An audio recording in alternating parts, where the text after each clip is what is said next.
Austin's housing market continues to cool off. The Austin Board of Realtors released new September data that shows home sales declined by 18% and active listings increased by 162%.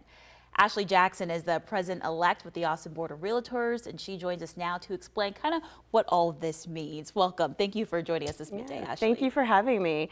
So what this means for buyers in our marketplace is they have a lot of options right now. We've got a high number of average homes for sale, higher than we've seen in many years. So buyers can be picky if they want for a home. Wow. Now, also with this, what does home sales declining? We talked a little bit about that percentage as well. What does that mean?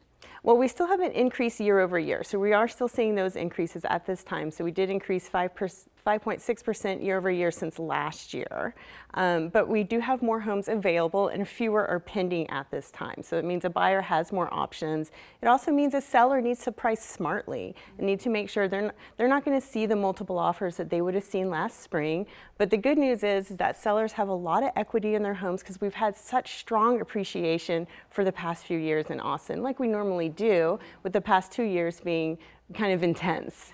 Absolutely. And affordability, that's a hot button issue here in Austin. So many people are coming here, moving in. How kind of does this shift affect the prices of homes? Right. Well, with so many homes to choose from, a seller may feel inclined to lower their list price so that they can attract a buyer. In the past, a neighborhood maybe had one home for sale, and maybe now there's 10 homes for sale. So a seller cannot be overpriced, and it means that a buyer may be able to get a home under list price. It looks like we're seeing an average of 95% of list price is what buyers are paying at this time. Wow.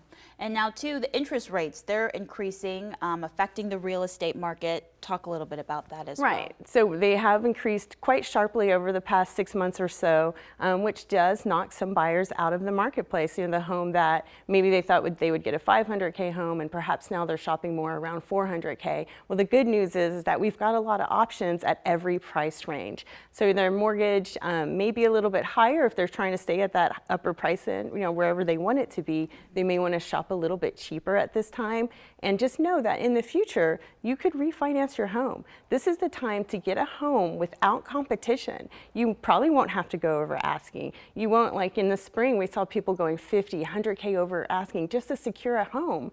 And yes, the interest rates were lower, but that's still a heavier burden for you financially. Well, now the good news is buyers will not have to do that. So overall, it's a great time to be a buyer in Austin. All right, you heard that here first. That is some good news for people looking to buy homes. Ashley, thank you so much for joining us this midday, giving us some good tips. Thank you. You're welcome. Thank you.